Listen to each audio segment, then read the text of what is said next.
let's look at how organizations are embracing AI and automation to support the business and compliance priorities. According to Frost & Sullivan's State of the Cloud 2025 survey, we interviewed more than 700 of IT decision makers that actively involved in the purchase of IT infrastructure, software, or cloud services at their organizations. So according to this recent survey, you can see that 62% of organizations view AI or machine learning as vital to achieving their business priorities. I mean, this reflects how AI has evolved beyond just analytics. It's now central to improving efficiency, decision-making, and risk management. I'd say that compliance automation is actually doing both. I think it's extending and over time will be reshaping the traditional GRC landscape. I think first it's really an extension because automation is pushing the GRC capabilities down market and has over the last many years. So it's helping smaller organizations enforce like baseline hygiene, unlock new commercial opportunities that used to be reserved for big enterprises. And when we started 6.5 years ago, ThoroughPass, that was the case. I agree with Eva. It's doing a little bit of both.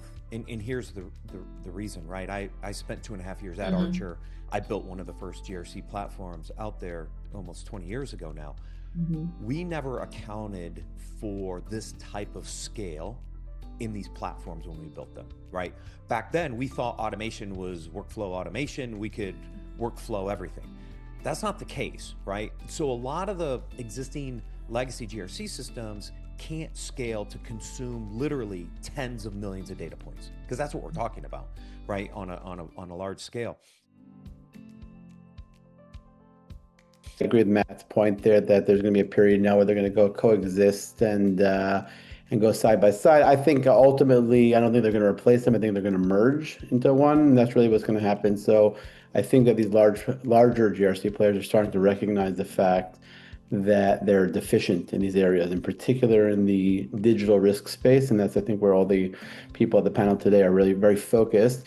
I think each of us have a little bit of a different focus in terms of exactly what we're focusing on and some overlap. But at the end of the day, we're actually very focused on that convergence of the multiple use cases a little bit more, and probably a little bit less just on the compliance automation piece there.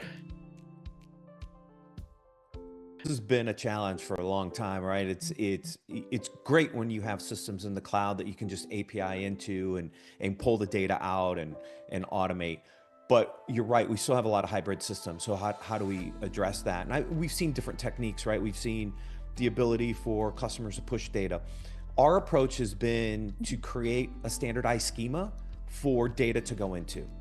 That way you can either pull the data in, you can push the data in, but once you get it into that standardized schema format, then all of our automation, all of our scoring, all the things that we do just work. I think the evolution, continues in a lot of the ways and how we've talked about. Like one of the ways that I see it evolving as an enabler, and I touched on this earlier, is that with the limited resources, with the higher regulatory bar, in order to become an enabler, right, we can see companies, and I run across large enterprises every day, who are trying to evaluate, can I enter this particular market? We think about compliance in a vacuum. We shouldn't. Controls, mitigating, compensating controls are driving my risk posture, right? So one of the things that I think is really important here is that we're not just talking about compliance automation.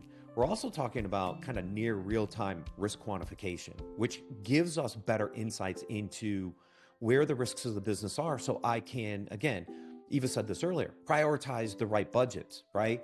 If we're not taking that compliance data and tying it into our risk postures, we actually don't have the information we need to do that prioritization.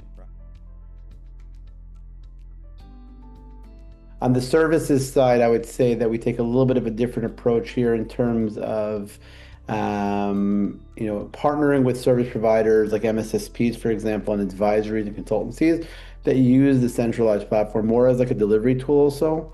so that we can serve a lower part of the market that we don't target directly ourselves, because we're a little bit focused more on enterprise today. But we see a lot of usability for our platform. And if we can just get this in the hands of, smaller clients, there's a huge opportunity through MSSP partnership.